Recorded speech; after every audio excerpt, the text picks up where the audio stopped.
नमस्कार दोस्तों, आपका स्वागत है हमारे YouTube channel omega study online पे। आज हम भारत के प्रमुख नदियों की चर्चा करेंगे और इससे जितने भी इंपॉर्टेंट क्वेश्चन बनते हैं उन सब प्रश्नों को देखेंगे। यदि आपने हमारे चैनल को सब्सक्राइब नहीं किया है तो हमारे चैनल को सब्सक्राइब कर लें और घंटे के निशान को दबाना ना भूलें ताकि नेक्स्ट वीडियो की नोटिफिकेशन आप तक सबसे पहले पहुँच सके। हमारा प्यारा भारत देश नदियों का संगम है। यहाँ बहुत सारी छोटी और बड़ी नदियाँ पाई जाती हैं, इसलिए भारत की नदियों को दो भागों में विभाजित किया जाता है जिससे आपको पढ़ने में आसानी हो। तो चलिए देखते हैं।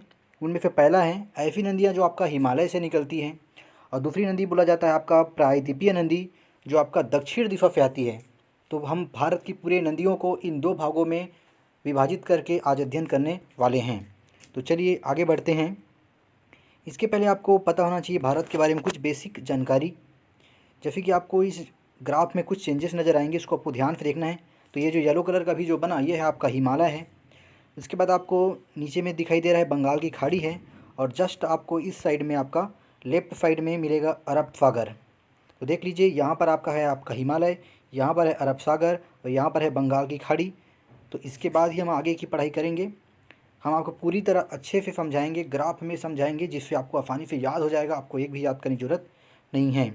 तो चलिए आगे बढ़ते हैं। तो देख लीजिए, ये जो स्टार लगा यहाँ पर है आपका मानसरोवर, और यहाँ से एक नदी निकलती है कुछ इस तरह से, और जो है पाकिस्तान से होते हुए अरब सागर में जा कर के गिर जाती है। तो इस नदी का नाम है आपका सिंधु नदी। अगर बात करें इस नदी की लंबाई की, तो इस नदी की लंबाई है 3180 किलोमीटर। सिंधु नदी जो है कई सारे सहायक नदियों से मिल के बना है। तो चलिए जानते हैं इनकी कौन कौन सी सहायक नदियाँ हैं।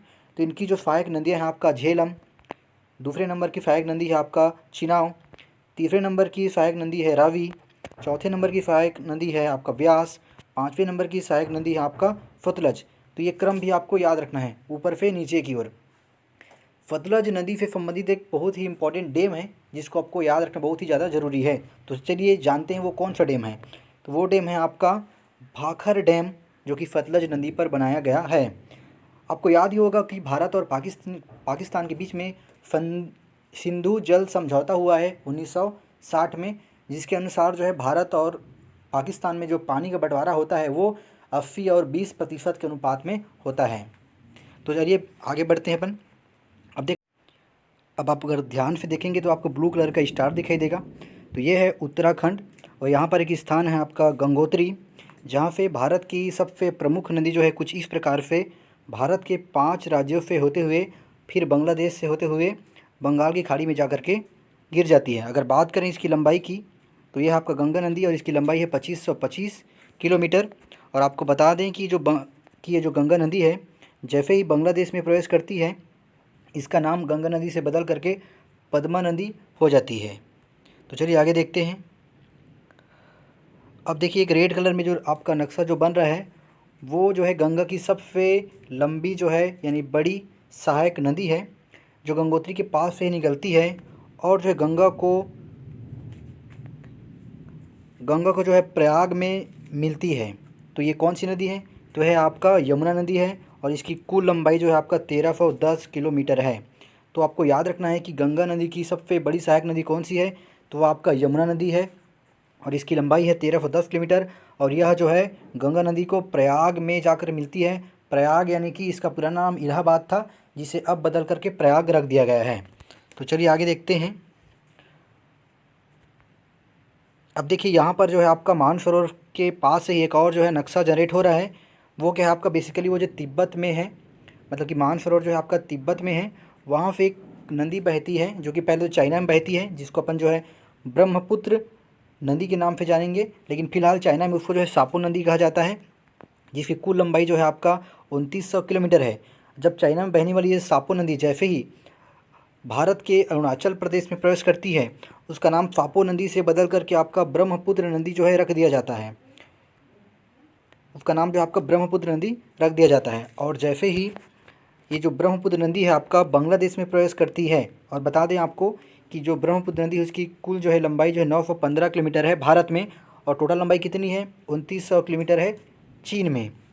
और जो ब्रह्मपुत्र नदी है जैसे ही बांग्लादेश में प्रवेश करती है, उसका नाम फिर से बदल जाता है, और उसका नाम बदल हो जाता है आपका जमुना। कौन सा नाम हो जाता है आपका, जमुना। तो इस प्रकार से जो है आपका जो ब्रह्मपुत्र नदी है उसके 3 नाम हैं। चाइना में इसको जो है सापो नदी कहा जाता है, जिसकी कुल लंबाई 2900 किलोमीटर है। जैसे वो भारत के अरुणाचल प्रदेश में प्रवेश करती है, उसका नाम जो है फापो से बदल करके ब्रह्मपुत्र हो जाता है, जो कि भारत में 915 किलोमीटर तक बहती है। जैसे ही जो ब्रह्मपुत्र नदी जो है आपका बांग्लादेश में प्रवेश करती है, उसका नाम जो है जमुना नदी में परिवर्तित हो जाता है। अब जैसे इस ग्राफ में आप देख पा रहे हैं, यहाँ पर एक पीले रंग का स्थान है, जहाँ पर आपका यहाँ से आने वाली पद्मा नदी और यहाँ से आने वाली ब्रह्मपुत्र नदी आपस में मिलती है। तो इस स्थान पर जो है इसका नाम फिर से बदल जाता है और उसका नाम हो जाता है आपका मेघना। तो इस प्रकार से जो है सापो, फापो से ब्रह्मपुत्र, ब्रह्मपुत्र से क्या हो गया आपका जमुना, जमुना से क्या बन गया वो मेघना। और यहाँ पर नीचे डिस्प्ले हो रहा है कि भारत की सबसे जो चौड़ी नदी है वो आपका ब्रह्मपुत्र नदी है। तो चलिए देखते हैं अपन और आगे। तो इस प्रकार से जो है आपका ऐसी नदियाँ जो आपका हिमालय से आती हैं वो जो है समाप्त हो चुका है। तो अब जो आगे पढ़ने वाले हैं वो है आपका, ये देख लीजिए यहाँ पर जो स्टार लगा है, तो ये है आपका छत्तीसगढ़। और इस छत्तीसगढ़ में एक स्थान है जिसका नाम है आपका अमरकंटक। और इस अमरकंटक से 3 नदियाँ निकलती हैं। एक नदियाँ जो उत्तर दिशा की ओर जाती हैं, दूसरी नदियाँ जो दक्षिण दिशा की ओर जाती है, और तीसरी नदियाँ जो पूर्व दिशा की ओर जाती है। तो चलिए पहले देखते हैं कौन सी नदियाँ हैं। तो देख लीजिए यहाँ पे जो है आपका उत्तर दिशा की ओर जाने वाली एक नदियाँ हैं जो आपको यहाँ पर जो है गंगा नदी को मिल रही है। तो ये कौन सी नदी है आपका, तो ये नदी है आपका, इस नदी का नाम है आपका सोन नदी, जो कि आपको गंगा में जाकर मिलती है। तो ये भी एक इम्पॉर्टेंट क्वेश्चन है, इसको भी आपको याद रखना है कि ऐसी कौन सी नदी है जो आपका दक्षिण दिशा से आती है और जो है गंगा नदी में मिल जाती है, तो आपका सोन नदी। चलिए आगे देखते हैं। उसके बाद देख लीजिए यहाँ से आपका पश्चिम दिशा में जाने वाली नदियाँ, मतलब हर जो नदी है वो अमरकंटक से निकलेगी और कहाँ जा रही है आपका पश्चिम दिशा में जाती है, इस रास्ते से देख लीजिए, और अरब सागर में जाकर के मिल जाती है। तो ये कौन सी नदी है आपका, तो इस नदी का नाम है आपका नर्मदा नदी, जो कि अरब सागर में चली जाती है। उसके बाद इसी नदी के पास में एक और नदी है, देख लीजिए एक और नदी, उस नदी को बोला जाता है आपका ताप्ती नदी।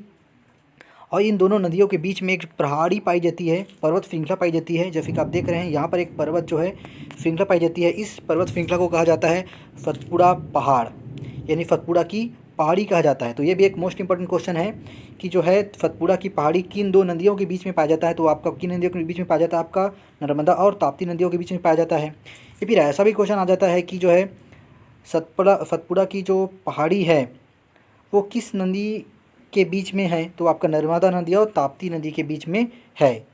तो आगे बढ़ते हैं अपन। देख लीजिए यहाँ पे एक नदी जो है आपका ब्लैक कलर का जनरेट हुआ, ये है आपका अमरकंटक से निकलती है और बंगाल की खाड़ी में जाकर गिर जाती है। तो इस नदी का नाम है आपका महानदी, जो कि छत्तीसगढ़ की जीवन रेखा है। और इस नदी पर एक प्रमुख बांध बना है जिसको अपन हीराकुंड बांध कहते हैं। और हीराकुंड बांध जो है भारत का सबसे बड़ा बांध है। तो चलिए आगे बढ़ते हैं। तो यहाँ पर नीचे आप डिस्प्ले कर देख पा रहे हैं कि भारत की सबसे चौड़ी नदी है आपका ब्रह्मपुत्र, भारत की सबसे बड़ा बांध है आपका हीराकुंड बांध, और भारत की सबसे दूसरी बड़ी नदी जो है आपका गोदावरी है, जो कि हम लोग आगे पढ़ेंगे। तो चलिए देखते हैं आगे क्या मिलता है। तो देखिए यहाँ पर आपका 2 नदियाँ हैं, आपका यहाँ पर है गोदावरी नदी और कृष्णा नदी। अगर बात करें गोदावरी नदी की लंबाई की, तो उसकी कुल लंबाई है 1440 किलोमीटर। और कृष्णा नदी की लंबाई की बात करें तो उसकी लंबाई है आपका 1400 किलोमीटर।